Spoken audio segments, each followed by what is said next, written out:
bleed green? Are you an ultimate Eagles football fan? Well, you're in the right place.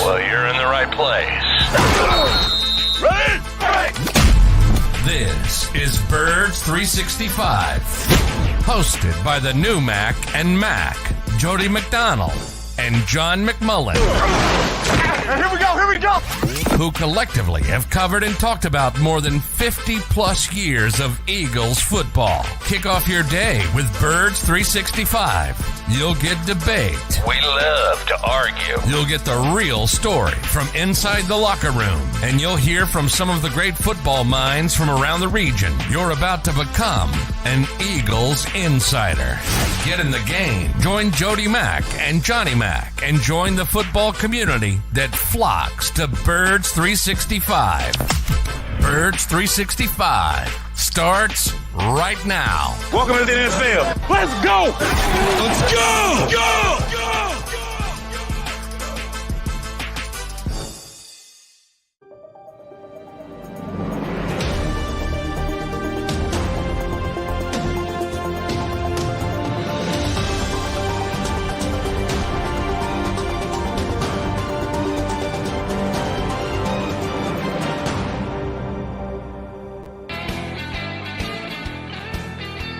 Good Camp Tuesday morning, Birds Nation, your Birds boys, John McMullen and Jody McDonald, a.k.a. Mac and Mac, hanging with you. Johnny Mac's going to stay for about a half an hour, then he's got to run over to South Philadelphia for Eagles before practice session with Brian Johnson, the new offensive coordinator, and then an entire Eagle practice. John McMullen was glad to be here with me yesterday. That means he didn't need to go down and cover the massive run on Eagle Kelly green jerseys at the store. We're starting right away, huh? Yeah. Can't we get over the results, Johnny Mac? Yeah. The results are in. I saw the Taylor Swift. Can't get results. enough of these jerseys. Yeah. Hey, look, if you want your pocket picked, enjoy it. I always say, like what you like. I don't care. I think people don't understand my thought process here. In fact, I'm surprised the NFL, I say it to you, Jody, all the time, hasn't gone the Oregon route and just makes it the Wild Wild West. And, hey, have a uniform for Thursday night and Sunday afternoon and Sunday night and do it all. And if you want to buy it, have fun. Knock yourself out. It's more of a shot against our industry, Jody. I'm like, I call this the show for the smart fans. Like, all right, they got Kelly green jersey. I told you when they're going to be wearing them. And that's that. And now we got training camp going on. It's like off season. All right. Maybe there's some things, but I don't know. There's football going on. And if the Eagles lose and the Kelly green jerseys, guess what? People are going to be upset. And that to me is the bigger part of it. So I'm like, if you like it, like it. But all right, let's turn the page. Can we please turn the page? No, and I'm not talking to you.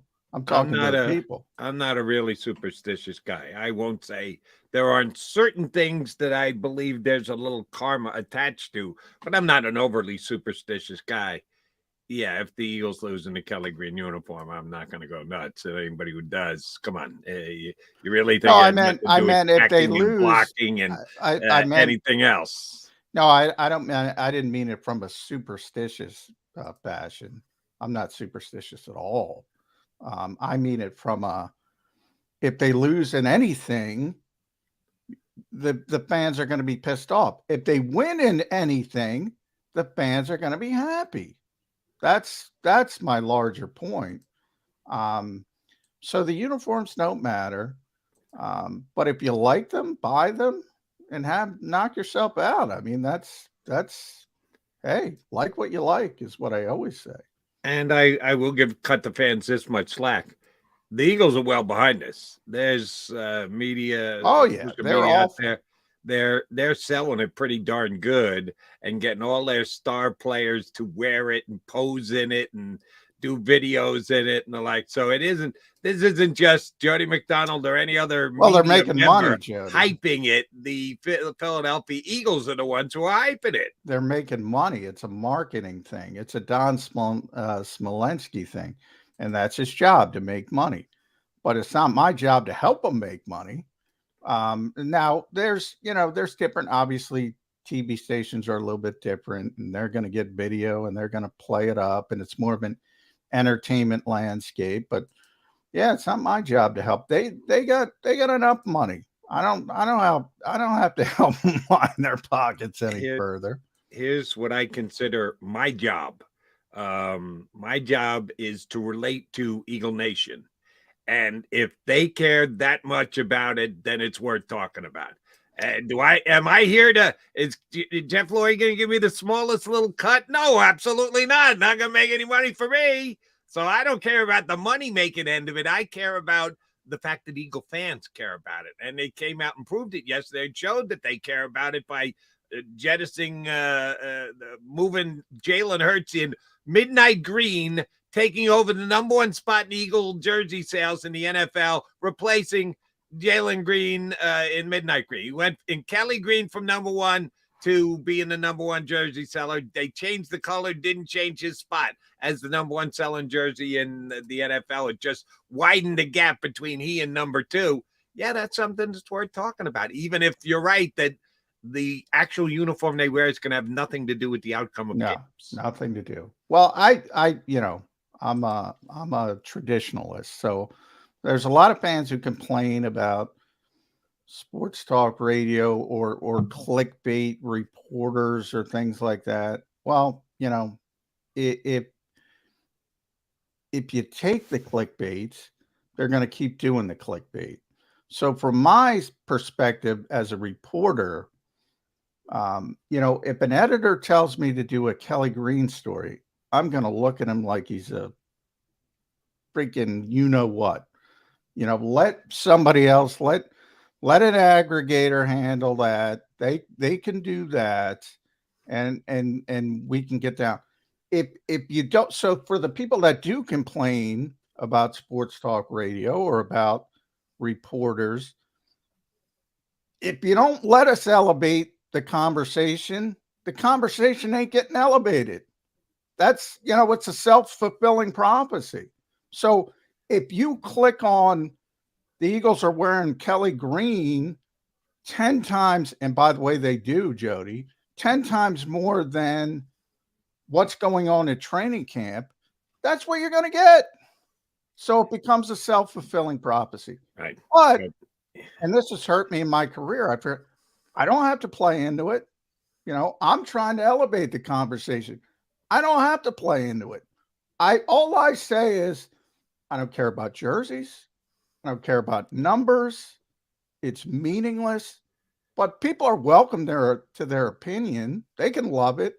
That's up to them. But, they're not going to care once the game starts. And if they lose in the Kelly Green, they're going to be pissed off. It's not going to make it better.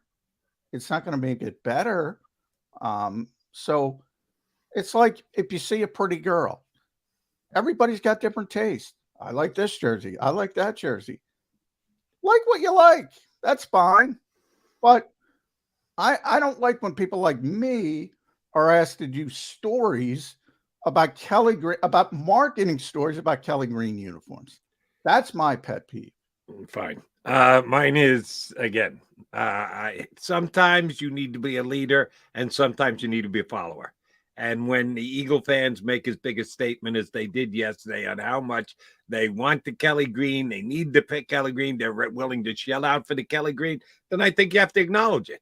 It's going to go by the wayside. It's going to become a non-story here in 24 hours. A 24-hour news cycle is a big deal for 24 hours. And then we get back to how much distance is Cam Jurgens put between himself and Steen for the right guard. Yeah, we haven't even talked about that. Well, it's already been more than 24 hours. The Eagles have done a tremendous job with this.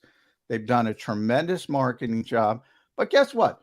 If they changed their uniforms to something else, it would have been the same thing. Yeah, I don't people think would so. want the new things. Yeah, it would have been not even close. It would have been the same thing because they like the team, they like the organization, and they're going to buy and they're going to support the merchandise. That's why I said when Washington changed their name. Now, if they had a better owner, I was saying they were double dipping from a marketing standpoint. Now, it didn't matter because they're so hated. Daniel Snyder was so hated, nobody wanted. But if Josh Harris wants to change it again, he's going to get a tidal wave of merchandising money wherever he goes, because now they're excited, they're hyped up, and all of that kind of stuff. As far as the Eagles specifically, hey, congratulations. They made a lot of money. When the Eagles debuted the black jersey, it didn't come close to matching up what the Kelly Green has done here in the last couple of days. Not even in the same ballpark. They made nice couple extra bucks because they were able to sell new uniforms. Right. Give them anything new, somebody's got to bite, because there are people out there that have to have the newest thing. Black as compared to Kelly Green, it's not the same thing. Kelly Green is history. Kelly Green was here forever. There is just an allure to it that other uniforms couldn't possibly bring. Well, then the bigger story there is Jeffrey Lurie changing it to begin with. And Jeffrey Lurie made that decision. Were you covering the Eagles in 1994? No, I was. I know he made the and that decision. was a big story. That was a big deal. And I'll be honest with you, Jeff Lurie wasn't the most popular guy in town at the time. No, I know he wasn't. It was just him making the decision. Well, I don't like Kelly Green, so let me flush 50 years of Eagle history here. And they eventually got used to it, and it became fine. But Jeff Lurie has been looking to correct that wrong for a very long period of time. But that kind of proves my point. Yeah, I mean, people don't like change to begin with, and I'm more a traditionalist. I would have never changed the uniform to begin with. But if you went to an Eagles game over the past, since 2016, since I've been here, and I've been to every single one, and really 2015. I've been to every single one since that year.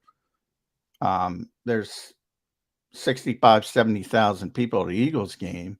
If 35,000 are wearing jerseys, at least 32, 33 are wearing the current jerseys, not the Kelly Green jerseys. You would see the throwback Reggie Whites and the throwback Jerome Browns here and there.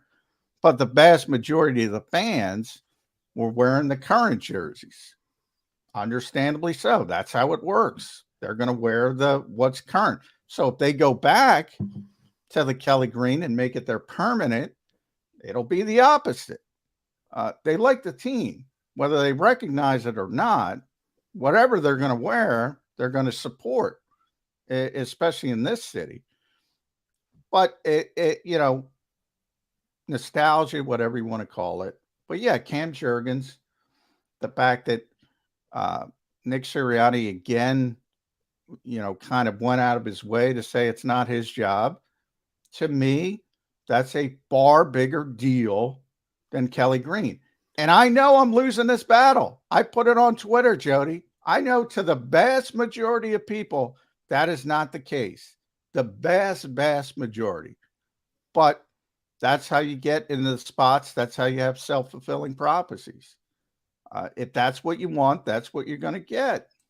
No, and that's a shame. Not always true, John, because people wanted the return of Kelly Green 10 years ago, 15 years. You don't always get what you want. Sometimes you have to adhere to rules, and change takes time. And I'm not talking the Eagles. I'm not talking the Eagles going back to it. I'm saying if that's the kind of stories, if that's the kind of coverage Eagles fans like and want, that's what they're going to get. That's what I'm saying. That's my pet peeve. And mine is, it's a 1 day, 2 day max story, and then we can get back to talking football. So the little diversion off the main road for a couple days. It's already been more than 1 day, Jody. John, how many times did we mention Kelly Green yesterday? Quite a bit with Kerr. We were joking about it on Twitter. Oh, that's right. Kerr went there. Uniform guy. That's right, because Kerr went, because you know Kerr's a big uniform guy, so you went there. I wouldn't have brought up Kelly Green yesterday. I wanted to wait to see what the actual response was when they made him available, and what it was the Eagle fans couldn't get enough of it. So we'll see a whole bunch of Kelly Green jerseys when they get down there. Will they be seeing Cam Jurgens as their starting right guard? Nick Sirianni won't call it a competition over yet, but Jurgens has started all 3 days so far, and Steen has had some issues. He's a rookie. He's playing a new position. I guess it should have been expected, but he's had a bunch of pre-snap penalties and the like. is this competition already over? Well, I don't think it's over for the simple fact that Nick is going out of his way to say it isn't over. Like, I mean, there's other competitions going on, or, you know, they're probably not competitions. And this seems to be the only one. Running back, but everybody knew was going to be sort of a committee approach in training camp, and then we'll see how they whittle it down. But even that is, you kind of see it shifting towards DeAndre Swift. You know, Cam's taken all the first team reps.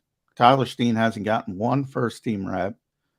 Now the pads haven't come on, and they can today, and we'll see if the Eagles put them on, but they're permitted to.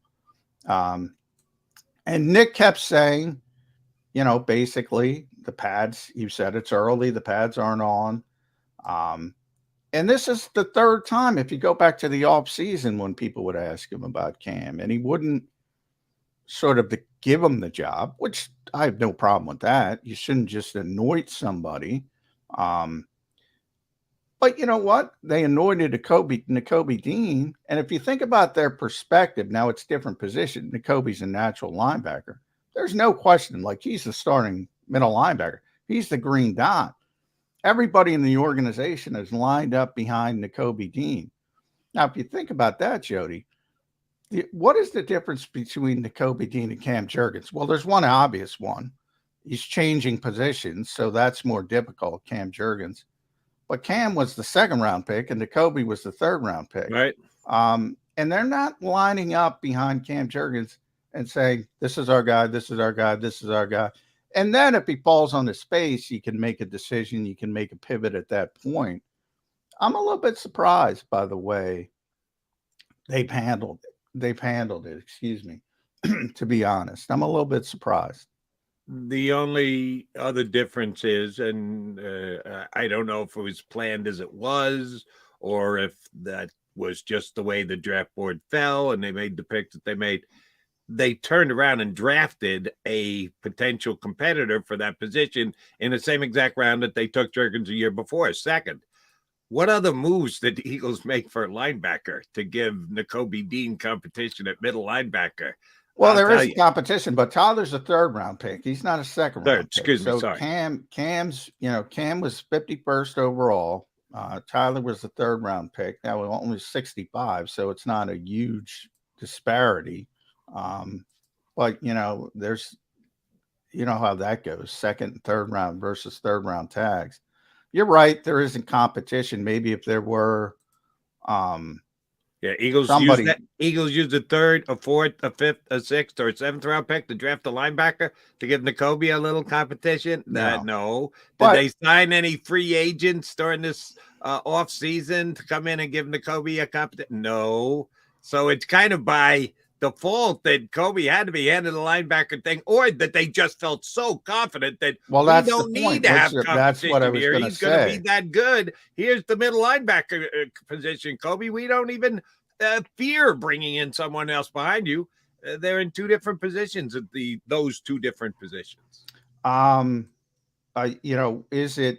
That's what I was going to say. Is it defaulting to him, or is it purposefully defaulting to him? I think they're purposefully defaulting to him. They are not purposefully defaulting to Cam Jurgens.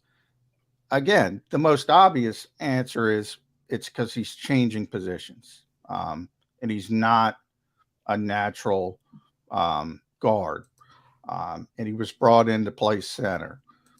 So that's the most obvious scenario. Plus, they have this history of having big-bodied guys next to Jason Kelce to sort of make up for his undersized aspect of his game.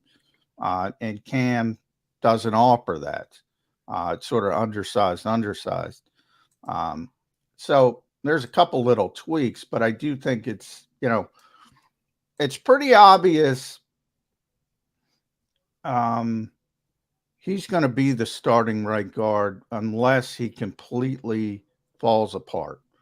And because it's pretty obvious, I'm curious as to why they seem to be hesitant to, in other words, I would go about it and say, like with Isaac, people forget when Isaac was a younger player, they defaulted to him at left guard. They wanted him to be the left guard in the 2017 season. He started the season as the starter, and he didn't play well, and he got benched for Stefan Wisniewski.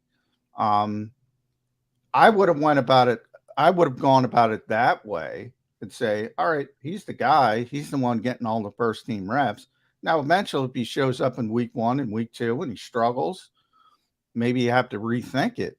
But I'm just kind of surprised that they've singled out him as sort of the guy. And this goes beyond Nakobe was just the first example, but any other position where it's, whether it's Reed Blankenship or somebody of that nature.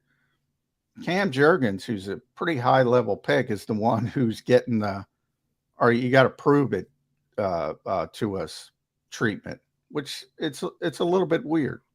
But I don't know why. Which is more important, actions or words? Nick Sirianni hasn't come out and said yet, Cam Jurgens is the leader in the clubhouse. Cam would have to lose the job. He hasn't verbally gotten there, but how many reps has Steen gotten with the first team so far in the first 3 practices? 0. Now, it's going to be interesting today if they do have the pads on, because maybe they'll want to look at them with the pads on. Maybe they'll want to look at what that size offers them versus Cam Jurgens. So maybe they'll mix them in. But there's been no evidence of that coming yet.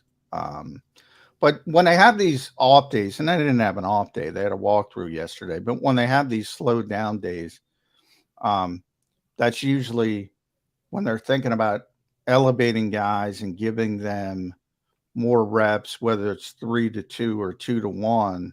It generally happens after either an off day or a walkthrough day where they sit and look at, could be Sidney Brown, for instance, who's been strictly on third team. At some point, they're gonna give him reps with the 2s and hopefully eventually the 1s. And that usually comes after one of those days that we had on Monday. What day? I get mixed up with days. Or Tuesday. Yeah. So they had a walkthrough yesterday, and you might see some changes when it comes to reps. And by the way, as John has reminded us a couple times, today the first day that they're even allowed to go into pads. Not mandated to go into pads. They're allowed to go into pads. So we won't know until Johnny gets down there and finds out if they do or don't decide to go with pads, and they could handle themselves a little bit differently. One other thing I wanted to get in, John, before we know you got to run. Again, 3 practices, no pads, just running drills is what they've done so far, but they did it for an hour and a half, which is like, oh my God, the Eagles went an hour and a half on Sunday. That's green. That's a green practice, Jay. Yeah, they went bright green. They went Kelly green yesterday. Yeah. As a matter of fact, tight end competition, and we know it's not. We're not talking about number 1. That would be Dallas Goedert.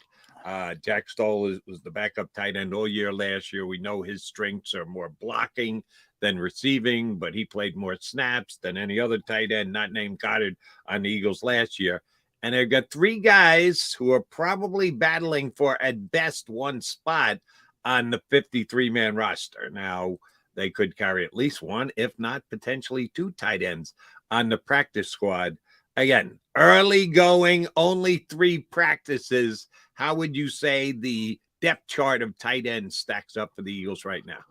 I think, it's pretty clear 1-2 with Dallas and Jack Stoll. And then it becomes, all right, who's going to break through and be that third guy? And, who knows? Maybe Dan Arnold's presence, they even consider keeping 4 if they want to use more of a 12 structure in some of these empty sets. But you don't really see that happening.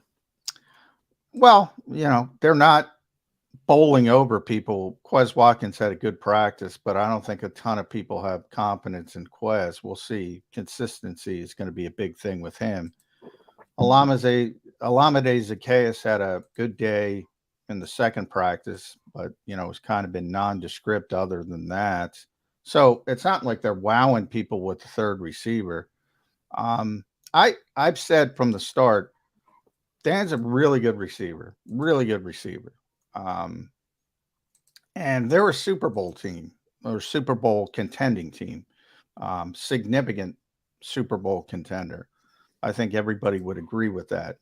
And that's the kind of guy you want to keep. Now, if they were a rebuilding team or a mediocre team, I'd say no, can't keep Dan Arnold. You gotta go with the upside, the ceiling of Grant Calcaterra. Who knows? Tyree Jackson, if he continues to stay healthy, I'd say you got to go upside. For this particular team, I'm trying to find a way to keep Dan Arnold. And if that means they're not great after AJ and Devontae at receiver. So I'm not really concerned about. Then let me ask you, if they're going to keep 4 tight ends, the potential to keep 4 tight ends, how many wide receivers they going to keep? Because you're right. I understand the tie between receivers and tight ends. They're receivers, wide receiver, call them what you want. But then there's the big picture. Because if you're going to keep an extra receiver, that means you're going to keep one less offensive lineman or one less defensive lineman. You can tie certain positions together, but at the end of the day, it still comes down to getting under that number for the overall roster. If you add to a specific position, you must subtract from another position. Are you suggesting if they keep 4 tight ends, they're only going to keep 4 receivers? No, not necessarily. And first of all, let me say real quick, I don't think they're going to keep 4 tight ends. But if they say to themselves, all right, look, Grant's not ready, but we don't want to lose him. We're concerned losing him on waivers. You might try to play some games with the initial 53, try to keep him. If you like him better than one of those down roster receivers. So to me, it's really about Calcaterra. Like, I'm keeping Arnold. It's really about Calcaterra. Do you want him on the roster? Do you not care? You can probably get him back on the practice squad, but maybe the Eagles think differently. But there's a couple spots. It's not just receiver. It's also offensive line. They're not as deep. They typically carry a lot of offensive linemen because they're usually really, really deep. And they're not quite as deep on the offensive line. And some of those backups, you're like, you got to keep Driscoll. You got to keep Dennis Kelly. You got to keep Brett Toth, most likely. You really have to keep Suo Pettit. They already cut him twice and got him back to the practice squad. He's not a lock. I can do that. There's a lot of manipulating the Trevor Reeds of the world, the undrafted kids. Usually the Eagles like to keep one of them to give to Stoutland. You can probably get them through waivers and get them on the practice squad. So there's a lot of ways you can do it. It's not just tight end versus wide receiver. And a lot of it, and it all hinges to me on Calcaterra, as I said. I don't know where the Eagles are with him, but I know Dan Arnold's a better receiver. And for a Super Bowl team, if he can make a big catch in the divisional round or the NFC Championship game, and you can get him matched up, I need a player like that when I'm a contender, and maybe I don't need a player like that when I'm not a contender. Yeah, you're leaning toward Arnold. I'm leaning toward Calcaterra, and you gave your reasoning as to why, how the Eagles should be looking at it, where the team is in their position for overall. Here's what I make the decision on. How many snaps is either one of them going to get? If Dallas Goedert is going to be on the field 95% of the time, and you're going to be a 2 tight end some, but when Goddard's off, it's going to be Stoll on there. It's probably going to running play. What's the percentage of snaps your third tight end's going to play anyway? If it's under 10%, then I say, give me the guy with upside. I know that it's all chips are in the middle of the table to win the Super Bowl this year, but if we're talking about a player who's playing less than 10% of the snaps to begin with, I got to keep the guy who's younger and got. Well, I would think I would if Arnold's here, he's playing more than 10% of the snaps. So that's number one, and those snaps will be more impactful than Calcaterra snaps, which is kind of my point. Now, long term, yeah, maybe Calcaterra turns into something. But when Dallas went down last year for 5 games, then it becomes pretty significant. Right. And they persevered without Dallas Goedert, but they played differently. Jack Stoll and Graham Calcaterra weren't catching a lot of balls. They had to play differently. And I'm not comparing Dan Arnold to Dallas Goedert. They'd still have to play differently, but they wouldn't have sort of a non-threat at tight end with a receiver. Now, the hope is Dallas is out there for 17 games and really 20 games if you go back to the Super Bowl. But, yeah, I mean, that's the kind of guy. And if you, that to me is definition of Super Bowl contending team versus, if you're a 5-win team, yeah, I'm keeping Calcaterra. If you're a 7 mediocre, 8, 9, I'm keeping Calcaterra. If I'm a contender, Dan Arnold's going to make a big catch for me. I know it in a big spot. That's how I would think of it. Yeah, we'll see. And if Goddard gets hurt between now and cut down, I think you're right, John. It's going to be Arnold because he's closer to being Goddard than either the other 2 tight ends that the Eagles have on their roster right now. But if Goddard's looking fine, he's physically fine, he's here for 17 games, I think it changes the math and changes the equation. All right, JM, safe travels over to South Philly. You and me tomorrow, brother, okay? All right, thanks, Jody. Appreciate it. Thanks, Mark. John McMullen off to Eagles training camp. And the mark he's thanking would be our buddy, Mark Farzetta, who I think I'm a hardworking guy. Farzetta's almost as hardworking as I am. He wasn't not until 2 o'clock in the morning like I was last night after the Phillies game on WIP, but he did the Phillies postgame show here on the JAKIB Media YouTube channel. He was up for the Farzy show this morning, and he's jumping on with us. Farzetta in for McMullen next here on Birds 365.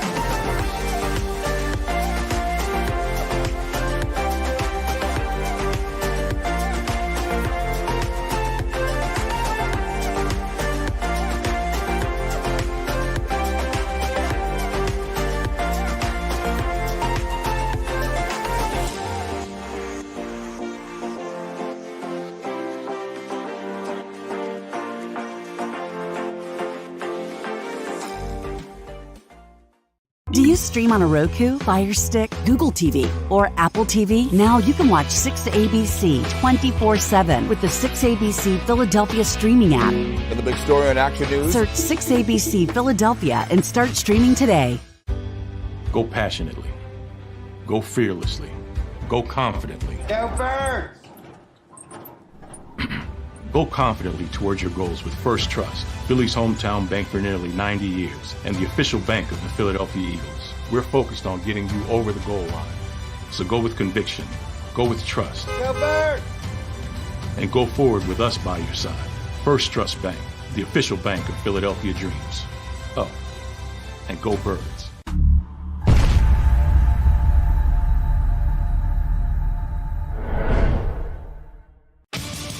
The greatest fans on earth. It's a bold statement, but would you expect anything less from Philadelphia?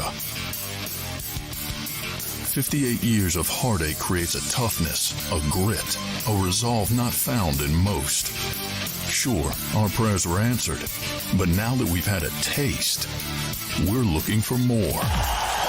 Pondley Hockey, official partner of the Philadelphia Eagles. All right, did you know I was the Mommy Slam Dunk Champion? Really? Yes, really, don't sound so surprised. Let's see it. Oh, you're ready. All right, here we go. Let's hear the crowd. So go to right, go to left, fake them out. Mama, go up, mama! She did it. Again? You can't avoid gravity, but United Healthcare can help you avoid financial surprises by helping you compare costs and doctor quality ratings. United Healthcare. Uh-huh. EAGLES. Eagles.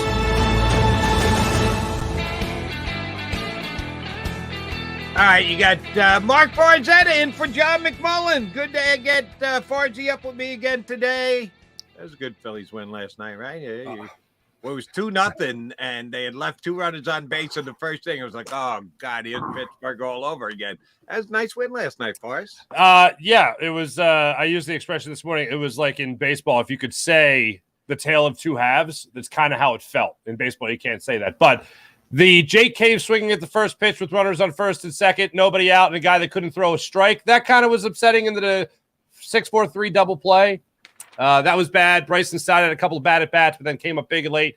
Yeah, it was nice to see the Phillies pull that one out, and Taijuan Walker not having his best stuff, gutting out his 12th win of the season. All right, and this may annoy John McMullen, like talking about Kelly Green uniforms that we're talking Phillies. But I do want one more question, and I promise we get the birds throughout the rest of the show. You think Dombrowski's going to get something big done today? Big? No. Slightly impactful, yeah. I think Hernandez is right around that same line. Teoscar Hernandez from Seattle. That seems to be the hot name right now. Lane Thomas is still out there. I don't think it's going to be a huge deal, but I think it would be a significant deal. Let's put it that way. Nothing like adding the major league leader in strikeouts to a team that already strikes out more. Unbelievable. Yeah, I'm not. I will not be singing the praises of Teoscar Hernandez acquisition today if that's the way that they go. But I don't even know that they're going to get anything done. I think Dombrowski has been swinging and missing for the better part of 10 days now. And, oh, by the way, the field is getting smaller, not bigger. And I think there's a chance they go to war with what they have. But we shall see. Yeah, we got till 6 o'clock to figure that out today. All right, since you and I haven't talked about this, Kelly Green move you one way or the other? Has it changed your outlook on the Philadelphia Eagles? Has it changed your life like it seems to have for some Philadelphia Eagle fans? What's your overall take on the reaction to the Eagle uniform, which they'll wear twice this year? Jody Mack, we have a lot of takes in this city. We have had some ice-cold takes as a city, whether that been on draft picks, whether that been on prospects, whether that be on seasons, whether that be on coaches. We've had ice-cold takes. I don't know if there's a colder take than the small amount of fans that thought nobody cared about the Kelly Green anymore. They won the Super Bowl in the midnight green, and that's that. No more Kelly Green. People were frothing at the mouth, lining up 3 a.m., 3:15, 3:30 a.m. to be there at the Lincoln Financial Fields Pro Shop to make sure they got their Kelly Greens. We're among the first to get the Kelly Greens. People love that jersey. They were introduced to the Eagles in that jersey. My father was introduced to the Eagles in that jersey. Everybody was introduced to the Eagles in that jersey. That is not, born prior to or after 1996. Right. So I absolutely love it. I think it's great. And it's a long time coming. And honestly, Jody, I never thought the Eagles were going to go back to it. I mean, just talking to people about it inside the organization, it was a very touchy subject. Talking about Kelly Green jerseys with how much the Lorries didn't like it. And now they finally embraced it. They're finally doing the thing that, like, I don't ever champion, an owner to get more money necessarily. But this was the great business decision to do this because it would fly off the shelves. People would be lining up to get it. And people wanted it, bottom line, and you were going to make more money as a franchise to do it. So I love it. I'm glad that it's back. I look forward to the day where maybe it's not the permanent jersey, as Josh Sweat said last week, but it is something that we see more regular than just twice a year. And I'm here to praise Jeff Lurie today. I'm going to take a shot at him, so I got to get that out there first. Okay. On a week where Jerry Jones opens mouth and inserts foot, in a week where Bob Irsay looks like an idiot in Indianapolis, Jeff Lurie is a pretty damn good owner, and he handles his business with the Philadelphia Eagles very well. He gives his people that he correctly hires the room to do their job and do it well. And I think the Eagles are very lucky to have a very good owner. But the whole Kelly Green thing is about Jeff Lurie. Didn't like it when he came in here. Yeah. I got the power to change the team's uniform. Okay, let's come up with a different green. Oh, this newer, cooler, fashionable midnight green. Let's go there. And I was on WIP at the time. You may have just been cutting your teeth in radio, and he got roasted. He got killed because of that. Because he hadn't established himself as the owner and the good guy. He was coming on WIP with me and Glenn Macnow saying that he was going to be the Carmen Policy of the National Football League. He was kind of, when he first took over, not the most popular guy in town. And he took away the Kelly Green. So he needed to take a stand behind it and go, yeah, this is now the new Philadelphia Eagles. So he had to push Green aside. Otherwise, if Kelly Green stays as part of the conversation, Jeff Lurie stays as bad guy number one.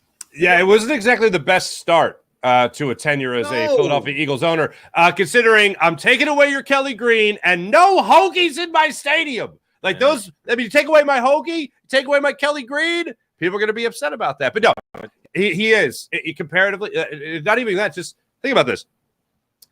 Let's just go back like what, 8 years now, 9 years now. You're talking about the end of the Chip Kelly era. They took a big swing, a lot of excitement early, and obviously that fizzled out. You told Howie Rose was going to sit in the back, which at that time everyone loved. And then you said, "Come back, Howie." That you don't get that many do-overs like that, especially if you're a GM. An owner, you're the owner. You do whatever you want. But think about it like this: there were very low points. All right, and then the Eagles just found a way to bounce back. Jeffrey Lurie found a way to bounce back. Howie Roseman took that year off and, did all the studying of how to be a better manager and whatever, and came back, and now he's been in 2 Super Bowls. He's won one of them, the only one in the history of the organization, as we know. And that is just absolutely incredible, the about face the owner and the GM have had on this team. Agreed. And now the time has passed and the NFL rules allow it. And give Lloyd credit. He was ready to do this earlier. It just they couldn't get a second helmet in, and it would look stupid with the Kelly Green, with the midnight green helmet. So Jeff would have done this more quickly than he's ended up getting it done. That was on the NFL. That was not on Eagle ownership. He was now able to, quote unquote, double dip because he got what he wanted out of Kelly Green. And yes, they won the Super Bowl in Kelly Green, which means it's always going to be popular in some people. That's the uniform that they won the Super Bowl in. But you also now get to go old school and bring the Kelly Green back. You get to make profit on both ends. So more power to you, Jeff. As a businessman, you're doing quite well with the Philadelphia Eagles, and I think he's doing quite well as the owner and overseer of a very good football team as well. All right, talked about this with Johnny Mac. Need your take on the competition, non-competition at right tackle of the Philadelphia Eagles. The coach felt the need to come out and say, "Oh, it's still wide open competition between both Jergy and Stein." It hasn't been, though. Every single first team snap, and it's pretty easy to be able to determine first team snaps specifically on offense. When that Hurts guy is in there, that's a first team rep. When the backup Marcus Mariota is in there, that's a second team rep. Everybody else, you can debate on who's the first and second one. No. When a quarterback comes out, you have now officially reached the second team, and Steen has not played a snap with Jalen Hurts yet. So it has been Cam Jurgens throughout, only 3 practices, but all 3 have been the same exact thing. But the coach wants to continue to tell people that there's a competition going on at right guard. What do you think is the method behind his madness? Well, first off, I blame Lane Johnson because coaches are supposed to say, oh, absolutely. The coaches are supposed to say everything's a competition. Nobody's job is safe and all that, coach speak. They're supposed to say that. But when a player is the one that introduces the conversation before even the coach does, which Lane Johnson did at OTAs, because he was the one. And I remember talking to you and Johnny Mac about this a couple of months ago, right at OTAs. Lane Johnson was the one to say, when they asked him about right guard, hey, what are you looking for in a right guard? And he goes, well, man, both these guys are coming in here and they're really with a full head of steam ready to go. I'm like, hold on a second. Both? Come again? What was that?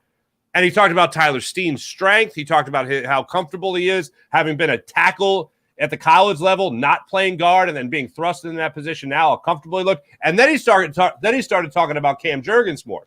So that's what got the wheels going in my head. I'm like, hold on, whoa. What about this competition I'm hearing about? Because if you're asking me, even 2 months ago or a month and a half ago, who's going to be the right guard of the Philadelphia Eagles? I'm telling you, it's Cam Jurgens. Right now, I'm telling you, it's going to be Cam Jurgens. I think the odds-on favorite beyond a shadow of a doubt is Cam Jurgens to be the starting right guard.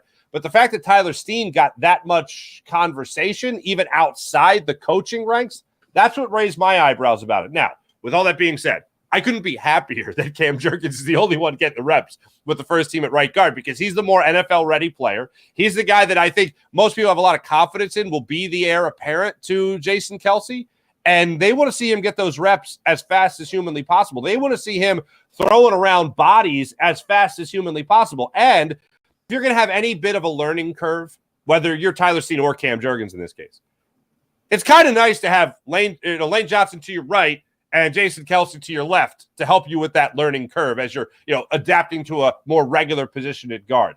The other thing I like about it, Jody, and it's not a direct correlation, but if you're the Eagles and you're going to have a more long-term fix at guard, let's say Jason Kelce has already said, this is going to be my last year, then maybe you don't have Cam Jurgens play right guard and get him used to that spot. Maybe you have Tyler Steen ready to settle in there for the next 10 years to be your right guard. And you let Cam Jurgens sit out a year and just continue to, learn from watching. And then whenever he gets opportunities to get in there, you give it to him. But this makes me think that maybe, just maybe, it could mean that Jason Kelce is going to hold on for another year after this.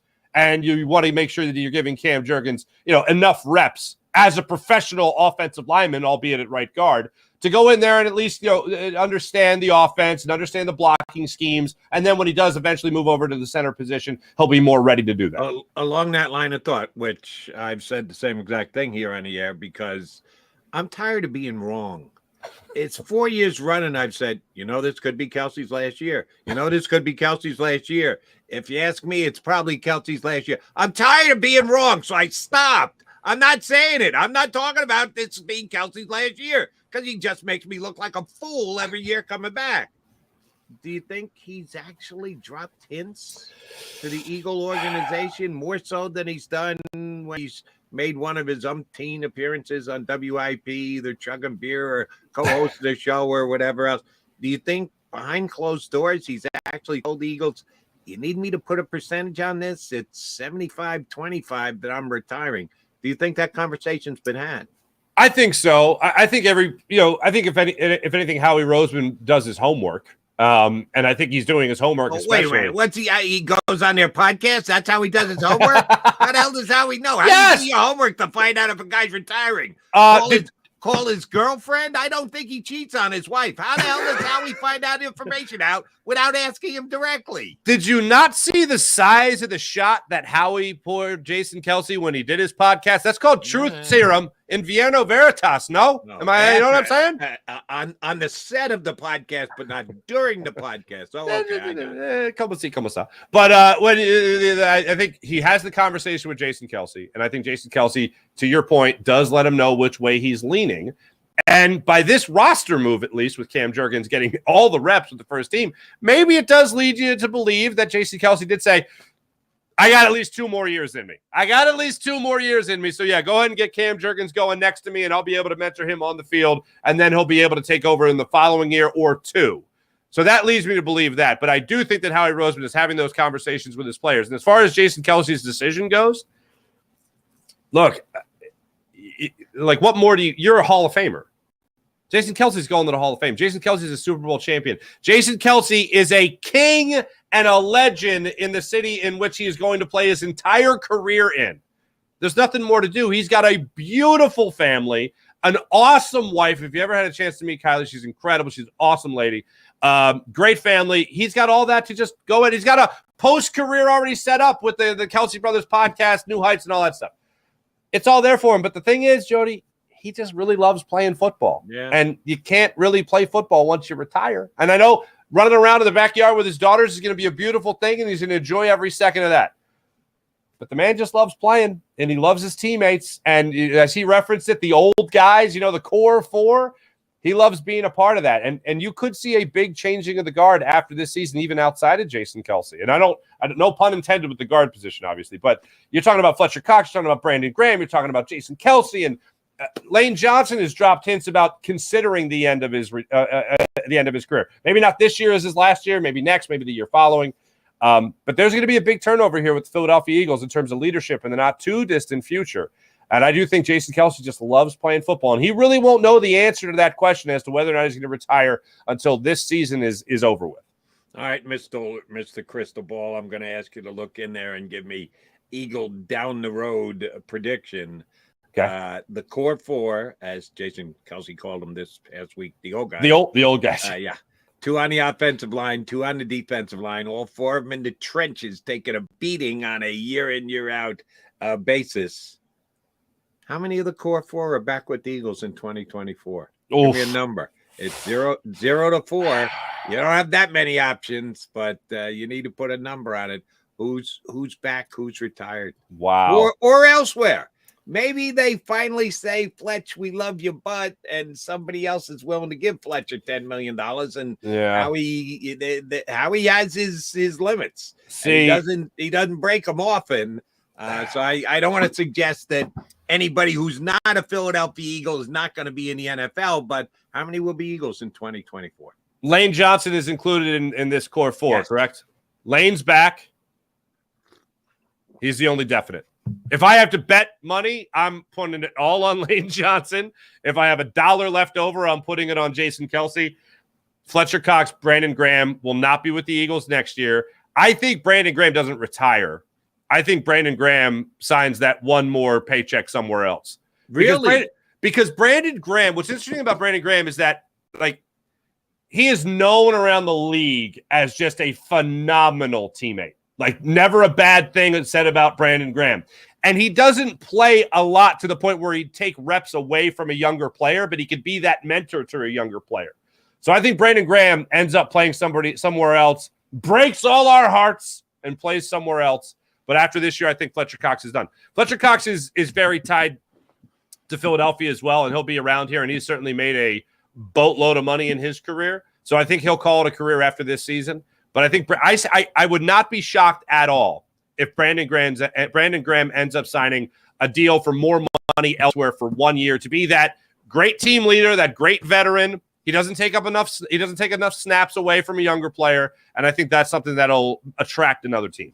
All right, you and I are going to diverge on different roads here because I disagree with you about BG. Okay. And you did say, and he'll break our hearts. That's not happening. If the Eagles try and lowball Brandon Graham will not be afraid to say, listen, I wanted to be an Eagle. He's not looking to go anywhere else. If he does, it's going to be because the Eagles are trying to get him for 50 cents on the dollar because that's what the NFL calls for, and now he's good at doing it.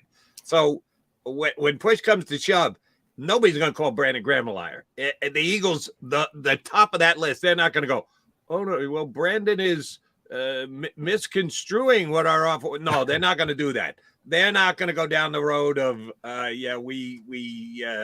don't know what Brandon Graham is talking about. He's lying when he says our offer wasn't good enough to stay. They're not going to do that to Brandon Graham. So they're going to have to part ways if they do on different wavelengths. Amicably? And I don't think that's going to happen. That's why I think Brandon Graham's going to retire. Wow. If he's not back here as an Eagle, Brandon Graham will retire. I don't believe he wants to go play for anyone else. The only way he does is if the Eagles really try and screw him and he goes, oh yeah, I'll go get double what you offered me. You think I can't play anymore? That's the only way that happens. And I don't think the Eagles will let that happen. And B, I don't know if there's an NFL team that's willing to double what the Eagles are going to offer. So no, I think that Brandon Graham is either back for another year or he's calling it a career. I think the other guy's got a better chance to go somewhere. I think Fletch might be able to talk another team into giving him one more payday. And I know how he loves Fletcher Cox. He probably should have been able to get him for less than $10 million this year, but he thinks Fletcher has earned it, career stability and everything else. I think that clock is ticking. We'll go above and beyond for Fletcher. Cox clock is ticking. I don't think it happens this year, and I think there may be another team. And I think Fletcher be willing to do that. I don't think BG really wants to do it. I think Fletcher's his preference is to stay here as an Eagle and get paid as an Eagle and retire as an Eagle. If he's got to go somewhere else to make one more paycheck, take one more shot, yeah, let me just plug that into my directions, and I'll be there for the opening of camp. I think Fletcher's the one who's got a bad chance of be playing elsewhere. So the only thing I'll say to rebut that is that, well, two things. One is that Fletcher Cox has had opportunities. He's been released. Now, granted, I think like most people, there was some kind of back channel wink and a nod handshake deal. Yeah, we're going to release you, but we're going to restructure. We're going to basically sign you to a 1-year deal. That's happened now twice. The other thing I'll say is that Fletcher Cox's lady is from Philadelphia. So I don't know if she'll want to go elsewhere as well. And look, he's made his money. He's made a lot of money. So you can always make more, certainly. Brandon Graham, I just see as a guy that could fit into multiple schemes faster. And I am also scarred by the whole Brian Dawkins situation because I remember living through that. And obviously the Eagles did not come out smelling like roses at the other end of that deal, unfortunately, with Dawkins ended up going to Denver. So maybe that's still in my head. But, I maybe I'm just scarred and I'm a cynic when it comes to guys possibly putting on another jersey. Yeah, well, we talked in the first segment, much to John's chagrin, about Kelly Green. Which do you think Eagle Nation, and I'm not saying the Eagles should do their business according to reaction from the fan base, but they're also a smart organization that has their ear to the ground and knows what's being said. But they're going to do what they're going to do when push comes to shove. Who do you think that they'd get a bigger pushback from if he went elsewhere? Fletcher or Brandon Graham? Brandon Graham. Yeah. I think it would be Brandon Graham. Yeah, and that goes to your point of not letting that kind of letting that relationship spoil. Because look, I know it's not Joe Banner anymore. It's Howie Roseman who learned from Joe Banner. And from what I was told at that whole Brian Dawkins situation, he wanted to come back to Philadelphia, and he was told, don't get on that flight to Denver because we're not going to match what Denver does. They knew they were going to get outbid big time by Denver, and that's, of course, the way that ended. There was talk about possibly moving Sheldon Brown at that point to safety, which would have been a better opportunity. Sheldon Brown would have done that if they would have restructured his contract, which they didn't. And he ended up going to Cleveland. But I don't think the Eagles are going to make that same mistake twice. I think Jeffrey Lurie right now, with all the good juju that he has started since that whole Brian Dawkins fiasco, I don't think he's going to necessarily let that happen again. If they do split, it will be amicable. But I still see it as Brandon Graham and the players, or excuse me, the fans still not loving it, but realizing Brandon Graham's just going to go get that last paycheck. Yeah, you go Graham, I'll go Fletch. And who knows, maybe all four will be back. Maybe it'll be down to just one. You're right. Lane Johnson's going to be here in 2024, even though he's at least dropped the I'm going to retire at some point line. It's not going to be next year. There's a chance that all three of them could be done, and we could see a major turnover on the Eagles as far as veterans go. He's Mark Farzetta. I'm Jody McDonald. You got your Birds 365 guys. We come back. I haven't talked tight ends with Farzy. I did with Johnny Mack before he had to run over to Eagles practice. I will run that by him, and I'm going to take an obligatory shot at the Dallas Cowboys and their owner. Twice in the past week, he said something outrageously foolish. So we'll take a little Jerry shot coming back as well. And my bud from the weekends on WIP, Glenn Macnow, is going to join us coming up in a little over 20 minutes from now. Stay streaming in right there on Birds 365.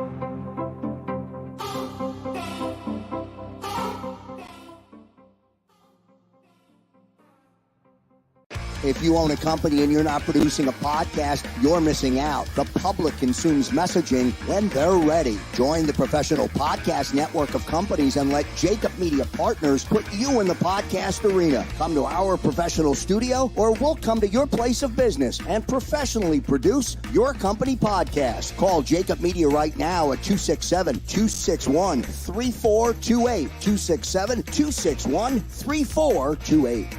Heading down the shore, have a ball once more.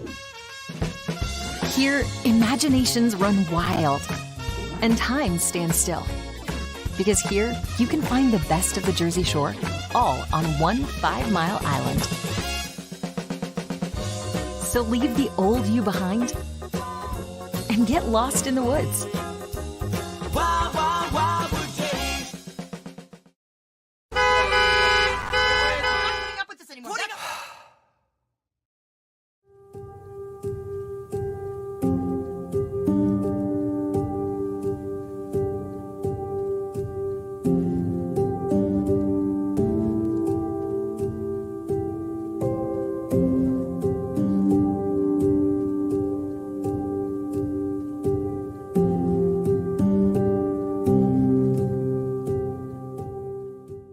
Score and save in southeastern PA and Delaware with Colony Pools this football season, and let the experts close your pool with a custom Merlin safety cover in green for the birds. And if you join our Winter Watch team, we'll give you another 20% off, and Colony Pools will handle it all. Keep your tiles on your pool, not in your pool. Fly with Colony right now, Birds fans. Visit flywithcolony.com.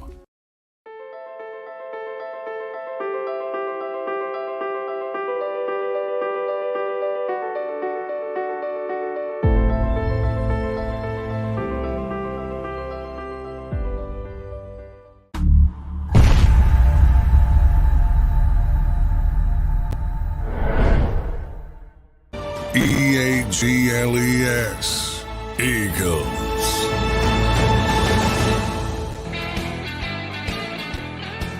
Appreciate you streaming in here on Birds 365. If the man to my right looks a little more well-tanned than he usually is, that's because it's not John McMullen, it's Mark Krause. McMullen had to head over to Eagles training camp. Brian Johnson going to speak today. Eagles' new offensive coordinator prior to practice, and then the Eagles will get a practice in. Will there or won't they be in pads? I should text McMullen and go, he better text me as soon as they get out there on the field and let us know. We got to get that info before we get on the air. We're not going to get any practice because they're not going to start to 10. We're off at 10, or at least we can know they're in pads, right? And all the tight ends will or won't be in pads today, Mark Farzetta. I think that's a fun little under the radar story because I truly do think it's debatable. The right guard story has not been debatable, although the coach wants to keep it debatable. Evidence is that right now it's Cam Jurgens' job to lose. He's taken every single snap with the ones at right guard so far. Tight end much more wide open. Other than Dallas Goedert is the starter and is going to play basically every snap he can get his hands on this year if he can stay healthy. Everything else is kind of up in the air. Stoll is the leader in the clubhouse at number 2, but it's more so as a blocking tight end and a guy who's going to play dual tight end and give him an extra blocker in there when they need it. And then Calcaterra, Arnold, and Tyree Jackson's made another couple of like really athletic, eye-opening type plays, but as soon as he makes a big play and everyone gets excited about it, he gets hurt. So they have 5 guys for me for only one position. John was talking about this morning the fact that they could actually keep 4 tight ends.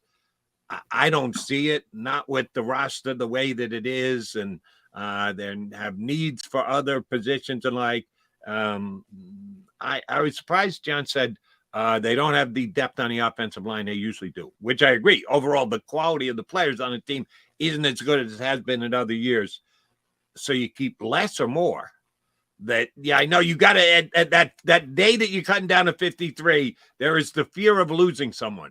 Well, we got to keep them on the roster because if we don't, somebody else is going to definitely pick them up. But then once you get through that, then you got to go, yeah, if we don't have depth, why do we have more? As compared to our other years, we're keeping lesser players than we did in previous years. We haven't gotten close yet, but at some point we're going to have to crunch all the numbers of the roster. You think there's any chance the Eagles are going to keep 4 tight ends? It really depends on the way the special teams unit shakes out. And it's weird because I think it's really close with their tight ends. They love Tyree Jackson. They keep bringing him back despite the injuries. They obviously signed him to the extension tenure in the offseason back in April. So they really love him and his athletic abilities. Certainly, you're talking about a 6'7" beast that could go out there and make some plays for you. So I could understand the attraction and the potential when you talk about a guy like that. But Jody, I really got to give you credit because not enough people are talking about the tight end position. And you talk about the amount of times they like running like a 12 personnel or something like that. this Eagles team absolutely loves it. If you're going to get extra creative offensively, Brian Johnson, for instance, addressing the media today, I'm curious to get some kind of insight as to what he makes of his offensive unit to this point and his obviously adapting to the new role. But we're used to a pretty stacked tight end position here in Philadelphia, whether that be Selleck to Ertz, and then now, Ertz to Goddard, for instance. We're used to having at least two guys, one guy established and then the other up-and-coming guy. I think they're looking at Tyree Jackson as if he's the guy that's supposed to be up-and-comer. He's got to stay healthy. So I think right now what you're looking at, to your point, is I think you're looking at a guy like, obviously, Dallas Goedert, hopefully staying healthy this year, hopefully making a Pro Bowl, because I think he's a Pro Bowl talent that just hasn't made the Pro Bowl. I think you're talking about a tight end like Jack Stahl coming in here and having an opportunity there to continue his role. Grant Calcaterra could be a guy on the outs, Tyree Jackson on the in. And looking at the rest of the depth chart, from what I understand, and I heard Johnny Mack talking about it as well, Dan Arnold seems to be a guy, a veteran guy. I know he's on his 5th team since 2017. He's coming here latest with the Jaguars. He could be another guy coming here, 6'6" body, veteran. You could rely on him to block. You could rely on him to catch a little bit. He can make a play for you. But I do think that's the stretch to possibly having 4 tight ends. It's going to be whether or not they're going to have guys play special teams. And Arnold is a guy who can flat-out catch. Johnny Mack has said that, and his number of catches on snaps that he's played kind of shows that over his career. I don't think he's a really good blocker, despite the fact that he's a big guy. And that's why I think it's a fun, debatable point. There will be teams in the NFL this year that will carry 2 tight ends. That's it. They'll only carry 2 tight ends. We're acknowledging the Eagles are going to go with 3 at a minimum and debating whether they could actually go to a 4th. Part of that is because Jack Stoll is A, as good a blocker as he is, and B, as minimal a pass catcher he is. He is what he is. He's a 6th offensive lineman. And the Eagles have a lot of plays in their playbook that call for, yeah, we know we got the best offensive line in football. Now we're going to add another piece to it. Man, we're going to just run the ball down your throats. That's why I think there's a fun debate here, because Stoll's going to get that spot. Stoll's going to be number 2. He might not get I guarantee he won't get the second most catches after Goddard. Whoever is your number 3 guy will actually end up catching more balls. But as far as number of snaps go, oh no, Stoll's going to be number 2 because they do like the dual tight end. And here's a funny thing about it. A lot of tight ends in the league have the ability to be one or the other. Either you're a blocker or you're a pass catcher. The Eagles have one of the best in the NFL dual threat tight ends. Goddard is that good at both. Then you don't really need depth at tight end. Have gone down that road before. It'll be fun to watch it shake out this year. All right, quick shot at the owner of the Dallas Cowboys, which will probably cover well here on Birds 365. Jerry Jones, twice in 1 week, has opened mouth and inserted foot. Last week, probably Thursday, Friday, maybe it was all the way back to Wednesday, in talking about Zach Martin, his outstanding guard, some people believe best guard in all football, out because he doesn't want to play for the contract that he signed. And oh, by the way, when he signed it, he was the highest paid guard in football. But that's the want of the National Football League. You set the bar, and then somebody comes and beats you. Yeah. Jalen Hurts was the highest paid quarterback in the NFL for, it seemed like hours, days that Lamar Jackson signed afterwards. But he wasn't there very long. That's just the way that it works. And now Martin is ticked off because there are 5 or 6 or 7 guards who make more money than him, and he knows he's better than most, if not all of them. So he wants to redo his contract. And certain teams do that. They usually do it at certain positions, guard not being one of them. Sorry, Zach, you're kind of up against this. And Jerry's taken a kind of hard line on it, and I think that's well within his rights. But he goes and he airs dirty laundry, and he says, well, I don't have the money because I got to pay Michael Parsons at some point. We're going to have to give him a whole boatload of money. That's always a good way to go, pitting one star against the other in your own team. Sorry, we can't pay you more, Zach, because we have to pay your teammate that much more. Not a good way to get friendly relationships off when you're in a season that you think you can actually get by the Eagles in the NFC East, Farzi. Oh, wait, hold on. Jerry Jones is not good at personal relationships? What? Since when? Wait till I get to the second one that he screwed up yesterday. Oh, my God. Look, I hope Jerry Jones owns the Cowboys forever. Like in a similar way, but not exactly like Dan Snyder owning Washington's football team, whatever they're going to be called in the coming years, other than Commanders potentially and something else. They're just set up for failure. And they're not only just set up for like quiet failure, Jody, they're set up for like a really entertaining. Like if it's going to fail spectacularly. And even if they do have a good season, they end up choking in the playoffs. So Jerry Jones starting to pit stars against one another in Dallas is just here for our Eagle fandom enjoyment. Because guess what? It's not going to be the last time. You know what Jerry's going to do eventually? He's probably going to double down on the comments he made about Zach Martin. And that's only going to lead to an enjoyable conflagration that we'll get to sit and just have our popcorn and watch it burn. It's just not right, Jerry. And Jerry is a great business owner. He has made his fellow owners in the National Football League billions, not millions, billions of dollars with the advanced prices of franchises they continue to sell for even more. And Jerry has driven that bus more than any other NFL owner. But when it comes to saying things about his own football team, he can just screw it up badly. This past weekend, again, because Jerry makes himself as available to the media as often as he does. He's got a once-a-week radio show down in Dallas. He was asked about Jimmy Johnson and putting his name likeness in the Ring of Honor in the Cowboys Stadium. And he's dodging a bullet again because everybody and his brother knows he and Jimmy parted ways. He couldn't stand the fact that Jimmy was getting all the credit for the championship teams. Rightfully so, by the way. And Jerry's held a grudge ever since, and that's why they parted when they did, and they never really truly have mended fences. But at some point, when you're the owner of the Cowboys and you got a two-time winning Super Bowl champion, and you've got other players that are in your Ring of Honor that didn't have nearly the career, and it's sometimes tough to compare players and coaches, but not impossible. Jimmy's got to be in there. And Jerry's just dragging his feet and refuses to acknowledge. And he went to a new low this week. He said, and we have other coaches to consider. Who? Dave Campo?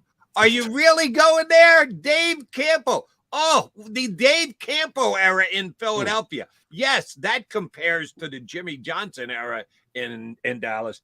He really went there. There's no other coach.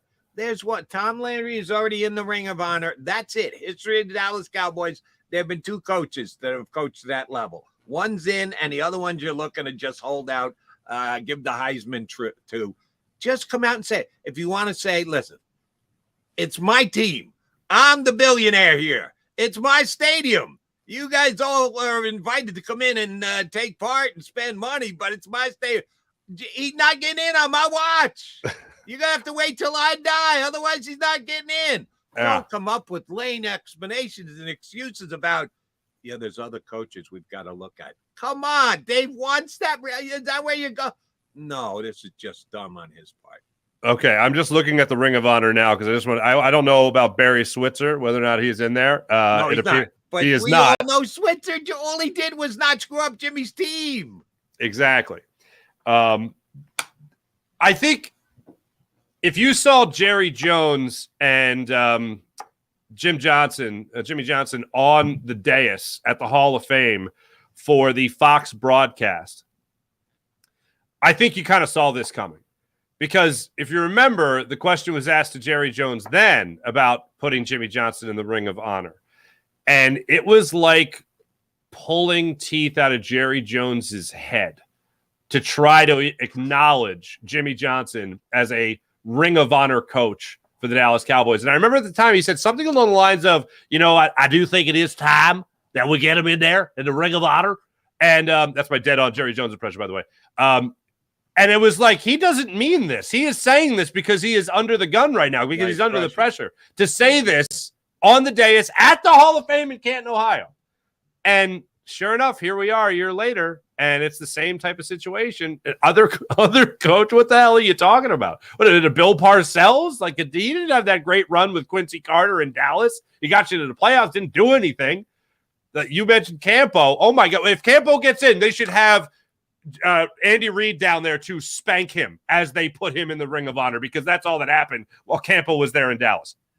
So it makes zero sense to me. But Jerry Jones, knowing him, knowing the ego, knowing the way it ended, remember being shocked but pleased it was ending in Dallas the way it was ending. Yeah, Jerry Jones, dude, you got to eat it here, man. You were wrong. Bite it. Take a big old bite of that humble pie. It's time to – look, I'm not going to champion a cause for anybody, but when it comes to the Dallas Cowboys, but look, what's right is right. If you're a football fan, you don't have to be a Cowboys fan. Of course not. But what's right is right. He should be in the Ring of Honor. All right. Somebody from Dallas just texted me and said, Jody, give Chan Gailey his due. He's the Ring of Honor coach if ever there was. Come on, Jerry. You can't be believing this stuff when you go there. It looks like Tom Landry's the only head coach in there. He is. And he's the only one who should be, other than Jimmy Johnson. And we'll see how this continues to go. And again, this is kind of like the Kelly Green conversation. We're talking about history here. People love Kelly Green. That's why they went down there at 3 o'clock in the morning to be in line to be able to buy the. Is it going to have any effect on the Eagles-Cowboys 2 games this year? None. Zero. The color of the uniform, well, the Eagles won't be wearing Kelly Green, so they're wearing it against the Bills. Weird games, right? I thought it would be a more meaningful game, like something against the Giants or something like that, but they got them against the Dolphins and the Bills. All right, you want weird? I'll give you weird. Give me weird. There's a reason that I didn't like those 2 games. Number one, the Dolphin game at night and the Bills game late afternoon in November, almost going to December. I think it's always around Thanksgiving where you push the clock back, right? So it'll be after that. So it'll be dark for the majority of that game. They got to wear Kelly Green at 1 o'clock. That's when it pops in the sun. Kelly Green looks great on a sunny day. Ooh. It's not nearly as cool at night, and that's when they play the Dolphins or a late afternoon game. I think they didn't take the schedule into effect either in the time of day that they're playing the game. But that's just me. I disagree. That's overly overanalyzing the whole situation. Oh, no. This is a big subject. I love it at night. I think it should be more. Really? I think it should be the prime time. No, that's a bright color. It needs to be out in the bright sun. When it's surrounded by more darkness, it pops more. That's the thing. They go with the blackouts, right? The black jerseys in the primetime games. Now I just hope they go all Kelly Green for the primetime games because under the bright lights of the night, that's when it pops, baby. No, the sun. You're shortchanging the sun. Not a big sun guy. Don't like the sun. Not a big sun guy. We kind of need it. Otherwise, we'd all freeze our what's off. All right. We'll have up next Mr. Blackwell. When we're talking fashion, when I talk fashion, no one I think more than Glenn McNabb. My buddy from WIP, my weekend partner, Glenn McNabb, is going to join us next. We'll get his thoughts on Kelly Green, the upcoming Eagles season, all things Eagles next with Glenn McNabb, host of the Eagles pre and post, or just pregame show, on their flagship radio station, WIP. McMahon joins us next. Stay here.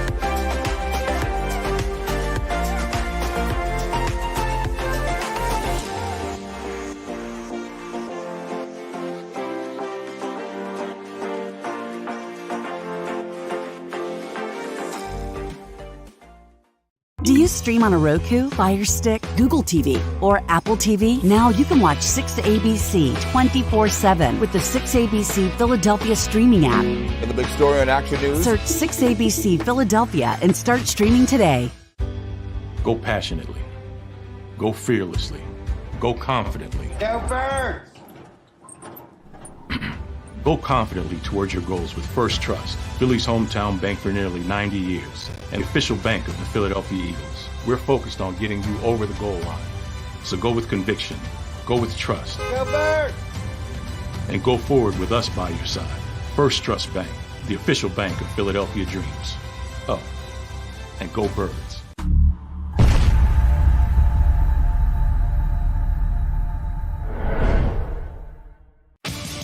The greatest fans on earth. It's a bold statement, but would you expect anything less from Philadelphia? 58 years of heartache creates a toughness, a grit, a resolve not found in most.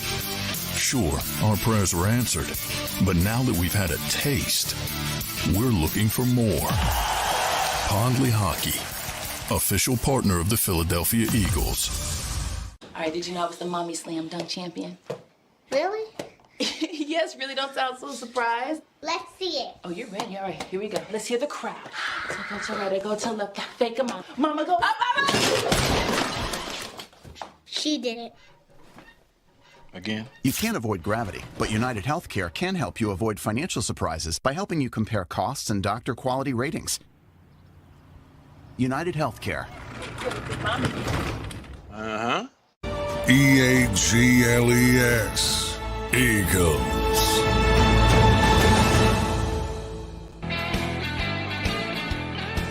Camp Tuesday here on Birds 365. Johnny Mac's already checked in with his counselors over there. We'll find out from him if the Eagles are actually going to wear pads today. Don't know that yet, but we know we've got Glenn Mack now, the host of the Eagles pregame show on their radio network, and you hear him weekends with Mike Sealski and that other guy he works with on Sundays. Always good to get Glenn Mack now involved, and he shaved. When I reached out to him, I said, "You're going to come on Tuesday?" He goes, "Uh-oh, I got to shave? You're telling me I got to shave? I'm on vacation? You're going to make me shave, McDonald? You look good there, partner." Well, first time in 5 days, and yeah, so I did. I'm coming home. Mark, nice to see you. It's been a while. Before we begin, I need your help here because the Immaculate Grid NFL is Eagles today. Oh, really? Yeah. Oh, you're talking football. Football Immaculate Grid. Okay, so it's an Eagles show. Can you help me out here? Here's what we got. We'll take a shot. Okay, I've filled out two. I need one more spot under the Eagles. Eagles 1,000-yard rusher. Who would you put? One season, 1,000 yards. See, now does Farzy, does he understand the machinations of the Immaculate Grid? Well, you try the rarer name, the fewer people answer it, the better for you. The rarer, the better. Yeah. So who's a 1,000-yard rusher that's not most people would say? Because like you can throw Shady out there, and that's you're going to get it right, but you're going to get a score that isn't all that good. Who's a 1,000-yard? I think I got this one. I'm happy with my answer on this one. All right. You want to? I went with Ernest Jackson, who's the guy who Buddy Ryan inherited and cost. I got a 3% on that, which is great. 3, not bad. Right? That's not bad, Mac. Two more. Eagle played for Eagles and Browns, and I filled it out, and then I realized who I should have put. All right? So I put Jannard Avery, and I got a 13, which is okay. Right, because it was just last year. He was still part of the team, right? I wish I'd put Doug Peterson. Oh, yeah. That would be. Right, We mentioned Sheldon Brown. We mentioned Sheldon Brown a second ago. Oh, Sheldon, yeah. Who remembers that? Yeah. And the last one, which I haven't filled out, if you have any ideas, I know we'll get to your agenda here. Eagles-Panthers. Who played for the Eagles and the Panthers? Oh. I mean, my opinion, the greatest defensive. You can't go Dan Arnold yet because he hasn't made the team. Ooh. I know who I could go. Who do you got, Farzy? Reggie White. Yeah, let's do Reggie because I think people remember the Packers, but they don't remember he played for the Panthers. Was a Panther. That's so what do we get on that? We get a 14. That's okay. I would like lower, but I'll live with a 14. That's not bad at all. All right. Okay. Yeah, I go baseball. You know, I did basketball the other day too, and I was ticked off. I had like 3 great ones, and then I just made a mistake. And you want to punch the screen. All right, we'll put the grid away. We want to talk gridiron with Glenn Mack now. the non-competition at left guard. Doug Peterson came out and said after the practice the other day, still it's a competition.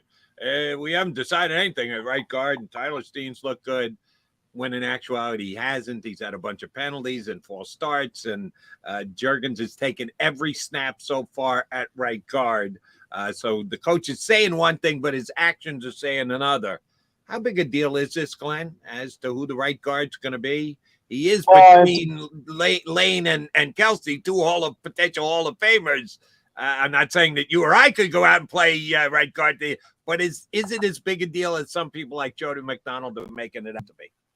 Well, it's a big deal in a team that doesn't have a lot of big deals on offense, right? You're really set everywhere on offense, so where are you not set? Well, it's kind of there. So you lost a guy who was not an all-pro, but, I mean, he was big and burly, and I think that particularly playing next to a small and undersized center like Kelsey, size matters.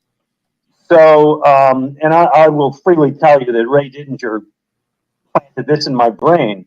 The thing about Juergens is he's not a big guard. So if you have an undersized center and an undersized guard, as good as Kelsey has been for all these years, I think you need to worry just a little bit about a potential push up the middle. And that's where Juergens is not ideal for the position just because he's not 6'5", 330.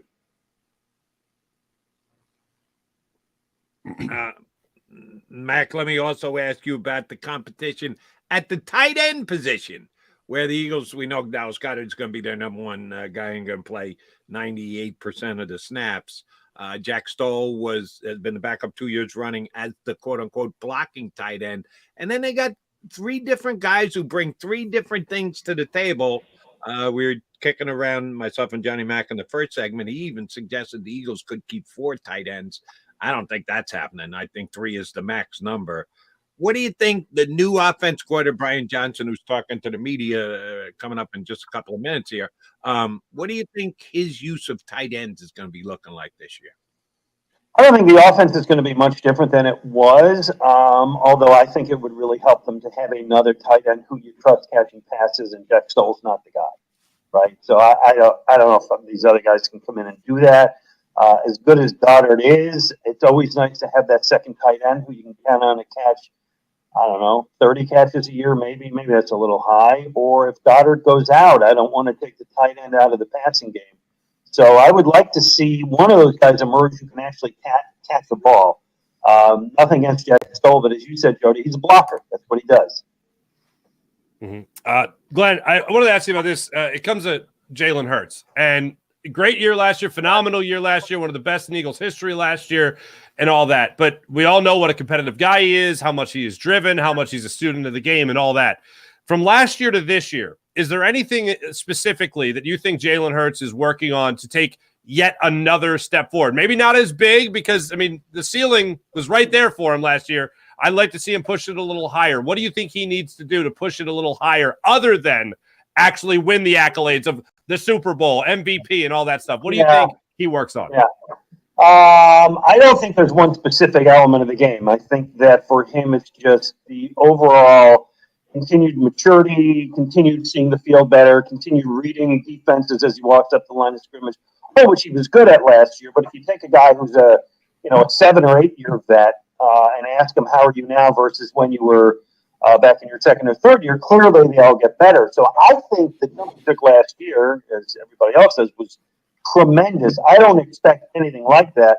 I don't expect a regression, but I just think it's kind of the gradual smartening, wise part of the game before they, just as they get out of the huddle, he knows exactly what's going to happen out there. And that's something that you really need more and more experience to get. And the other thing is, and it's not exactly what you asked me, but I do think we'll see a little less running this year. You're not going to take it out of his game, but I think take 2 or 3 carries out of the game and give it to the running game. All right, and one thing that came down this week, Mac, that actually put a smile on my face was, I've been saying this for the better part of a month, probably with you on Sundays on WIP. The one thing, only one thing that I had some fear with coming into the season with Jalen Hurts was he's too good a guy. that there were going to be so many requests for his presence and participation. He's a new quasi after Mahomes, maybe the franchise of the NFL. There was going to be tugged in different directions. I love the fact that he came out and said, listen, they offered me the quarterback show on Netflix next year. And I said, thank you, no. That he turned that down because he's as narrow focused on getting the Eagles back to. I love that. Listen, we would have loved. I watched that show. I know you watched that show, Mark. I don't know if you saw it. I thought it was good. I didn't think it was great. And I would have loved to have seen him on it. But the fact that he wants no part of any of that, he's not about, listen, he'll have his endorsements, right? And he'll have his public speaking gigs, but he's not about any of that. And man, after some of what we've seen in this town over the years, that's completely refreshing. What do you mean, like the Randall Cunningham show? No, never mind. Glenn, going back to the Kelly Green, obviously phenomenal. Hold on 1 second. I'm sorry. Bear with me. Yeah, sure. Oh, he's got old school. Look, everyone. Look, the Eagles. They won the championship in 1960, back to back in 48 and 49, and then other than that, we just had a really fun defense and a really fun quarterback to watch, but it did not grant a Super Bowl victory. Okay. The reason people really love that jersey is because most of us were introduced to the Eagles with that jersey, the gangrene defense with that jersey. So I got to ask you this, not just about the Kelly Green, but now this is going to be a different defense in the likes of Sean Desai's defense, going to have a lot of notes of Vic Fangio, a name we hear all the time. But now you got Nakobe Dean as your signal caller for that defense, middle linebacker. If he is the guy going into the season, what's your confidence level right now in Nakobe Dean running that defense? I lost the narrative. How does that relate to the Kelly Green? We all love defense. We all love Kelly Green. Okay. Defense. Yeah. Now the defense, Jonathan Gannon gone. We're all very happy about that. New middle linebacker. How we feeling? Yeah, I'm eager to see Nakobe Dean. I don't think Nakobe Dean is going to be a Pro Bowler anytime soon, but I think he's certainly going to be capable there. I wouldn't be surprised if the Eagles pick up another linebacker between now and the start of the season. Either middle linebacker, outside linebacker, one more guy. There's going to be a lot of free agents who shake loose. We know that. Howie's done a great job of those late pickups. I mean, Stanley Gardner-Johnson last year, right? How great was that? He was really good. So I think we may get one more there. I certainly don't want to say anything negative about Nakobe because we barely saw him last year. He played 17 plays on defense during the entire year, something like that. Mm-hmm. So it's hard to make a judgment. Loved him in college. It's a different game. They say he's undersized. I've seen undersized guys play well. Sam Mills. So my answer to you, it's a Jody Mack answer, I guess, is what I'm going to say. I need to see it before I have too much of an opinion on it. Okay. Agreed. Let me ask you real quick, more directly, the best jersey of the past in the Kelly Green. You go Randall? I did love the one with the bird logo on the shoulder. I thought that was a great one. But there's a part of me, and I wasn't even in town during the 1980 Super Bowl, that era. I came right at the end of that era. I do love those green and silver ones with the silver stripes on the shoulders, the Jaws years. I thought those are really cool jerseys. I'm good with all of Kelly Green except for Ricky Waters. For who, for what, was also Kelly Green. And we got to keep that one to the side and we'll be perfectly fine. Let me ask you this about the Eagles and uniform jerseys and what. Why do fans get so moved by this, Glenn? It actually annoys my other Mac partner, John McMullen, hates talking about Kelly Green. And like, I got no problem with it. I don't think people suggested it actually has an impact on the outcome of a game. Yeah, they annoy me. But if people want to get jazzed, want to get excited about it, that's perfectly fine with me. What do you think it is about Kelly Green that you might not have seen all the video? And like, people going up at 2:00. Oh, I saw. I saw. To buy these jerseys. And all respect to John McMullen, he's not a fan, so he's not viewing it as a fan, right? And I'm not taking a shot at him, but it is often a way that fans connect with their team. They wear the jersey, they wear the clothes, they like the clothes. It makes them feel close to their team. It's an identifier. I get it. I mean, I'm not going to be wearing a jersey to a game, but I certainly don't begrudge the people who do. And when we do the pregame show and we sit there out in front, we look at all, like, oh, look, there's a Shady McCoy and there's two Randalls and there's always a Doc in there. And people, it's their attachment. It's them showing their attachment. I think it's great. Why do I like the Kelly green specifically? Because it's a great color. I mean, Mark's right. It brings you back, a lot of people here, back to when they grew up. And, if you are, how old are you, Mark? 40. Crap, you got there fast. Weren't you an intern like 3 weeks ago? Yeah, pretty much. I was watching your cats, as a matter of fact. Yes. That's right. Anyway, so, a lot of people who grew up and what they remember is the Buddy Ryan gangrene or the Randall Cunningham team, or, they remembered those teams. And when Jeff Lurie made the switch, I think it was 1996, he went to a color that at the time was very trendy. It was like the teal, winter green kind of era, and he went to that. And I remember, Jody, we were doing the show, how many people just thoroughly disliked it. Oh, and took it out on Lurie. Because he was the guy who was changing it. That's right. Well, they won in those jerseys over time. Everybody got those jerseys. People accepted it. They won a Super Bowl in those jerseys. So people were certainly happy with it. But the Kelly green takes everybody back to their youth and back to when they became a fan. And, it's a real tie to nostalgia. And just the other point I'll say again, it's a superior jersey. It's a great color and it's a great jersey. Agreed. Real quick, if I may, Jody, Glenn, does the jersey pop better in a day game or a primetime game? I'll go day. Oh! Right there. Very good. Yeah. Lights can only. I want to see that in the sun. Nothing better than the sun. Come on. Full sun. That is saying the night they we picked can have these at night. Hold on, where's this? There we go. That's good. There you go. I'm fully quick today, fellas. Need your take on this, Glenn, because it could very well be a big part of the Eagles' upcoming year. A little early to say, but speculation. They've been wowed by the plays that DeAndre Swift has made out of the backfield in 3 practices. Again, it's 3 practices. McMullen and I have talked about this at length. The Eagles didn't throw the ball to the backs last year any. They were 32nd in the National Football League. For those counting at home, there were only 32 teams. They were last yardage by running backs catching the ball out of the backfield. But they went out and got DeAndre Swift, and he's been very good at it in Detroit the last 3 years. And they've made a point of getting him out and working on that type stuff, getting him back involved in the passing game in the first 3 practices of the year. John and I have been saying, when in doubt, Jalen Hurts is going to run. He dump off, check down, call it what you want. He doesn't get there. AJ's not open. The Goddard's not open. Let me go. And he's off picking up 12 yards with his legs.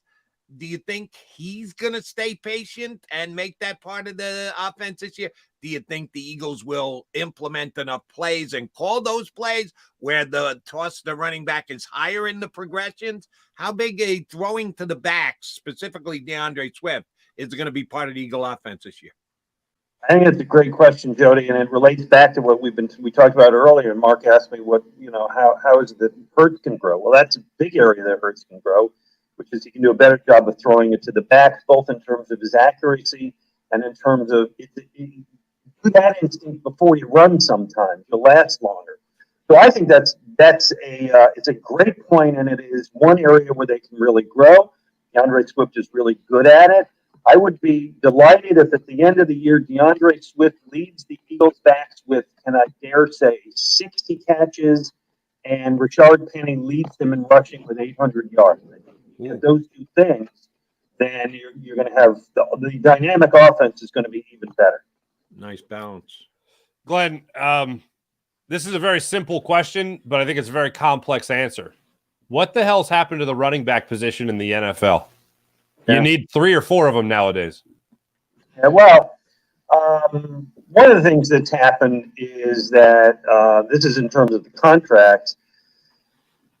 everybody's realized what we've kind of all known for a while, which is they don't last long, right? Running backs you just use them until they are used up, and most of them are used up by the end. It's 28 years old, 29 at the most. So you are not going to give them that big second contract. So you just this is what they're going through in Indianapolis with Jonathan Taylor, right? He wants to get a longer second deal, and they don't want to do it. And I understand that's the way it works. Why is it that they're using more? I think it's, well, first of all, it's effective and teams are winning by doing it. So it's a copycat league. They're going to do it. But I think the bigger thing is they just don't want to invest a lot of money in the position. So they're not going to give guys the opportunity to rush for 1,500 yards. And oh, by the way, when they rush for 1,500 yards, that's a good way to get your paycheck cut, because you got too much tread off the tire. It's a lose-lose. Everybody looks for a win-win. Lose-lose is, oh, you're great. Yeah, but you used up too much. Oh, you're not good enough. Well, we're not going to pay you. You can't win if you're a running back in the league this year. And the Eagles will do the shared running back thing. Should be very fun to see how it plays out. As I mentioned, little girl. Hold on one second, Mark. I know you have a daughter. You have a daughter and a son, or two daughters? I have a daughter about to turn 4, and I have a son at a year and a half. All right. Make the son a linebacker, not a running back. I wouldn't go linebacker either. They're trying to freeze that. No, that's true. Yeah, right. Yeah, Leo's got a big base, so I'm thinking either a defensive tackle or maybe a left tackle. He's got a big base. He's got some push to him. There you go. And if he sprouts up, like Glenn said, tight end. That's where you want to go if you're going to be 6'6". All right, Mac man. With the fact that we're coming in the first day of hitting today, the Eagles have been, and they're going to get ticked off at me for saying this, a little lucky to have no serious injuries. There have been a couple injuries around the National Football League, significant guys. Denver's screwed again. Oh, there's a karma thing. I said earlier in the show, I'm not a superstitious guy, but the coach ran his mouth about the guy he replaced out there in Denver. Next day, 2 wide receivers go down, one with a probably season-ending injury, the other with a career-ending diagnosis. Yeah, see what happens when you screw with the football gods, Sean Payton. Yeah. You got to pay back in droves. Eagles have had none of that. Everybody healthy in camp so far this year. Could that be their undoing? That the averages, law of averages says, yeah, last year they didn't have injuries much at all compared to the other teams around the league. Are they tempting fate by continuing to do the less is more thing? It's going to be a visual answer. Ready? Here's the visual. What are you looking for? It's Jody searching for something. It's not there. All right. There's no law of averages when it comes to that. I mean, either, could it happen? Sure, it could happen. 4 guys could go down today, but I was not enthusiastic when the practice schedule was basically, we'll practice, once or twice a week. Nobody gets hit. Here you go. Lunch on us. Everybody take a nap. It took a while to convert me to that. I'm converted. We're not going to go back to the Dick Vermeil, the Buddy Ryan, or even the Andy Reid era. This is what it is, and it works. So, more power to the Eagles coaching and training staff. They figured it out. On that note, I will say, Jody and Glenn, the the injury bug still owes us from 2017, where all those guys were injured and they still managed to not only make, but win the Super Bowl. You can't win the Super Bowl. You can't be complaining about injuries in a year when you won the Super Bowl. That still owes us. And then also today, full pads. The players are in full pads today. Practice. Just worth noting. That's a good thing to know. All right, Mac man, know you got one more day on the beach. Have you seen any sharks up there at Cape Cod? I have not seen any sharks, and you stop asking me about that. No, I have been in the water many, many times. I employ my strategy, which is I always make sure there's one person out deeper than I am. So if the shark's coming, the shark's coming for that guy, not for me. Glad to know you've dodged them so far. Good to get you back here in the Delaware Valley tomorrow. Thanks, brother. Thanks for hopping on with us today. I'll talk this Sunday. You and I are off, but the week after, you and I will be doing it again on WIP, and we'll surely have you back. I'm getting back to my grid here. Yeah, you get back to your grid. He does. Pleasure, bro. Mark, nice to see you. Glenn, always a pleasure, brother. I'll see Santa Judy for me. That's my pal, Glenn Mack now. He lives for the grids now.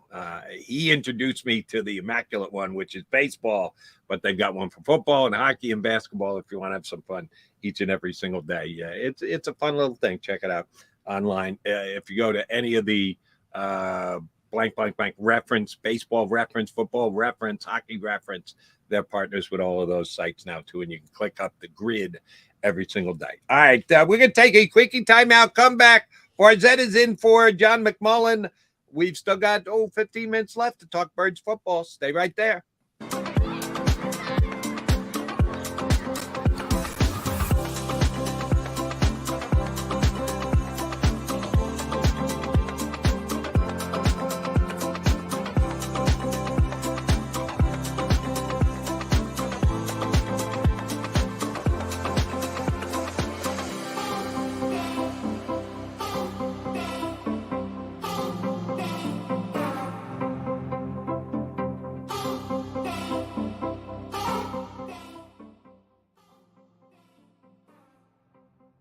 If you own a company and you're not producing a podcast, you're missing out. The public consumes messaging when they're ready. Join the professional podcast network of companies and let JAKIB Media Partners put you in the podcast arena. Come to our professional studio or we'll come to your place of business and professionally produce your company podcast. Call JAKIB Media right now at 267-261-3428. 267-261-3428.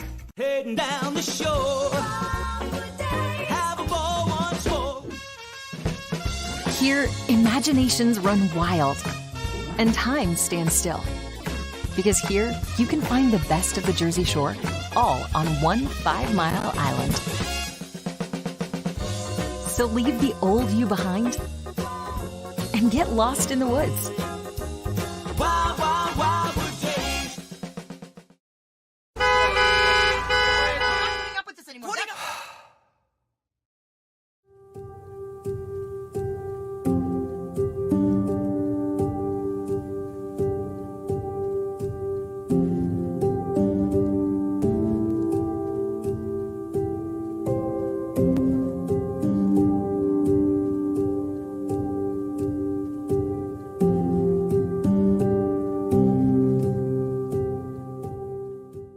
Score and save at Southeastern PA and Delaware with Colony Pools this football season, and let the experts close your pool with a custom Merlin safety cover in green for the birds. And if you join our Winter Watch team, we'll give you another 20% off, and Colony Pools will handle it all. Keep your tiles on your pool, not in your pool. Fly with Colony right now, Birds fans. Visit flywithcolony.com.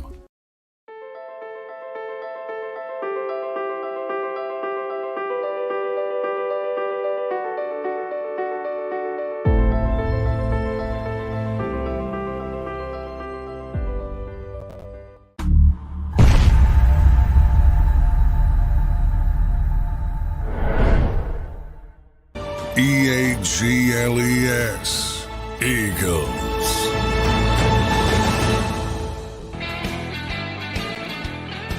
Johnny Mack already over at Birds practice. Probably talking to the offense coordinator right now. First time he's had a chance to sit down with the media in season, since practice is actually ongoing. He did the off-season media availability, but Brian Johnson first chance to talk to the local Philly beat guys. And then the Eagles will have a padded practice. Glad to hear that, because here's one thing I want to see today, Mark Barzetta. I got to give credit to a buddy of both yours and mine today. Elliot Shore Parks, who covers the Eagles for WIP, heard him yesterday on the radio say, it is amazing that in the year and change now that Nakobe Dean has been an Eagle in the practices, which Elliot's there for every single snap of every single practice. He said he's never done anything that made you say, wow, either way. That he's never had a play that you went, oh, my God, did you see him knock that ball away? Did you see him strip that ball? Did you see him run down that guy? He's also never had a play where, oh, my God, did you see him get burnt? Oh, my God. Did you see him get trucked and driven to the ground by an offensive man? He said it's amazing in that he does his job, but it doesn't show up either great or god-awful, horrific, either way. Yeah. I'm hoping it's because of no pads these first couple of days in practice this year, that he actually gets some pads on today, that maybe Nakobe will grab some attention because of a big play that he makes, because they're going to need him to, Mark. He is the man at linebacker. If Nakobe Dean isn't quite up to the task, it's going to have a major impact on this Eagle defense. Look, I don't think TJ Edwards' shoes are ginormous to fill, but they're not tiny. Like, he was a good linebacker, pretty good linebacker, sometimes very good linebacker. Nakobe Dean needs to do that, and just with the way the practices are structured now, we're really not going to know what kind of linebacker he is. Look, I see the words, like the buzzwords, communication, command. He's got all that. He's in the starter's role now. He's the number one guy. He's in that role now, and he seems to be very comfortable in that role. But we're not going to be comfortable until probably, week 1 for sure. But we're not going to start to feel confident until joint practices really start. Maybe he makes a play on a running back if they at least play thud today, not tackle to the ground, but at least go thud. I don't know if that's going to happen. I haven't seen if that's going to happen.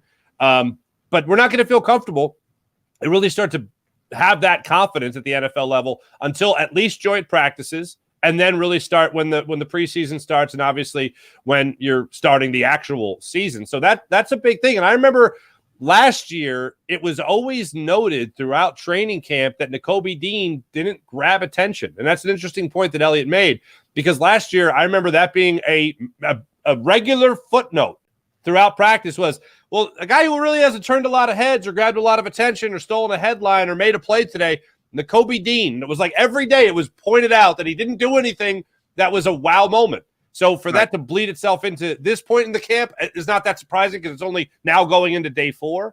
But when the joint practices start, that's where I want some wow moments from Nakobe Dean. But as I liked what Elliot had to say yesterday, he did point out that, and he hasn't made any wow bad plays either, because it can cut both ways. Sure. You make wow great plays, but you also make wow, oh my God, he got abused on that one trying to cover the back out of the backfield. So he's been there.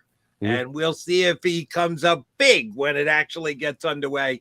Here's what I'm crossing my fingers on, because I'm kind of invested in Nakobe Dean, because draft night last year, he gets into the second round. I thought he had a chance to be a bottom of the first round draft pick. So did I. Second round, I start going, Eagles should be thinking about Nakobe Dean. The Eagles should seriously consider. No, the Eagles don't value linebacker, but it's Nakobe Dean in the second round. How do you pass?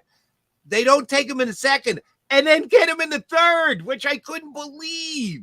So I've been on the Nakobe bandwagon back to his Georgia days before he ever put on an Eagle uniform. So I'm, like I said, a little invested in him. Here's what I got to hope for.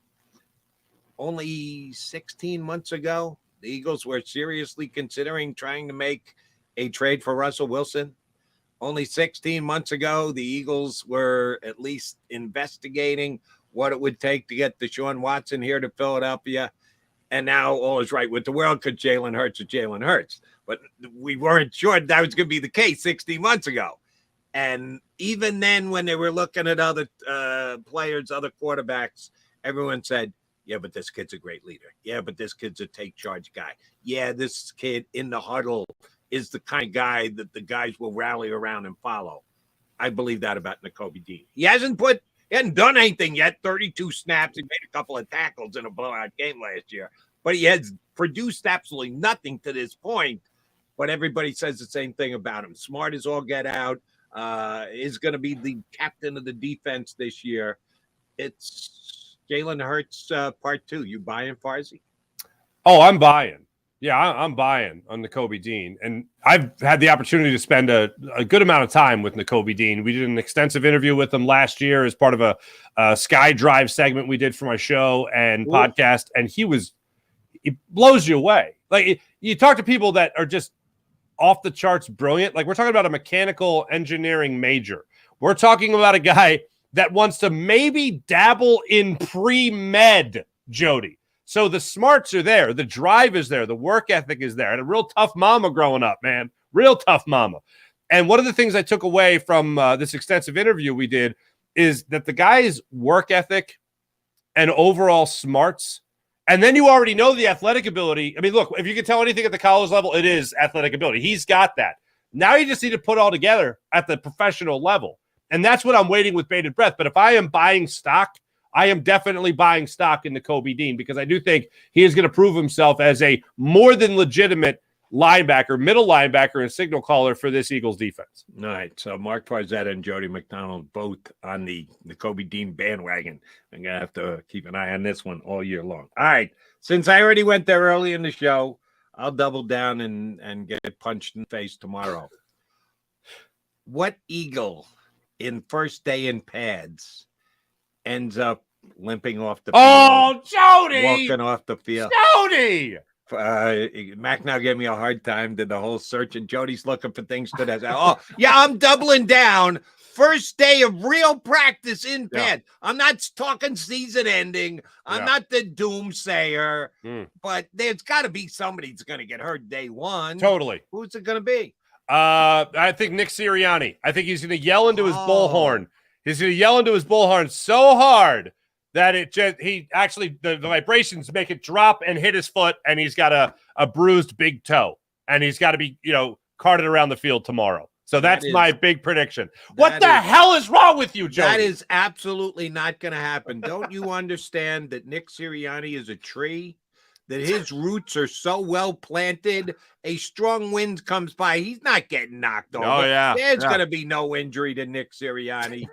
The root doctor will not get hurt today. How are you talking about injuries, Jody McDonald? Somebody's got to get hurt today. It's they don't. Practice. No, they don't. Got 90 guys. Nobody is due for an injury. It's Joseph Nada. What is the matter with you? 18 wide receiver. It's going to pull a hammy today. God forbid somebody gets hurt. Oh, man, I am going to be tweeting the hell out of you today, my friend. Yeah. Oh, I'm the doom. Jody's fault. Just call me the doomsayer. Lord. Garzi, great stuff. Appreciate you jumping in for Johnny Mac. However many times you do it during the preseason, we're going to love having you on each and every single time. Thanks for today. Yeah, watch yourself, going up and down the steps. Jody. That would serve. I talked about bad karma for the Denver Broncos and their running his mouth coach, Sean Payton. Yeah, I could get hurt before the day is out. you got a point there, Farzetta. Mark, thanks, bud. Always a pleasure, brother. Thank you. Appreciate it. Yes, Johnny Mac will be back tomorrow. Let's see. We got Mike Gill joining us tomorrow, and who else? Oh, Andrew Gicheco from Inside the Birds. So we got a good show planned for you tomorrow. Thanks to Farzi for jumping in for Johnny Mac today. Birds 365 will be back in 2 and 2. You've been listening to Birds 365, the destination for the passionate Eagles football fan who bleeds green. If it's Eagles football, we're talking about it. Debate, inside the locker room, and guests that are some of the greatest football minds from around the region. We hope you enjoyed the show. We know we had a blast. Make sure to like, comment, and subscribe, and we'll be back soon. But in the meantime, hook up with us on social media at JAKIB Sports. See you next time on Birds 365.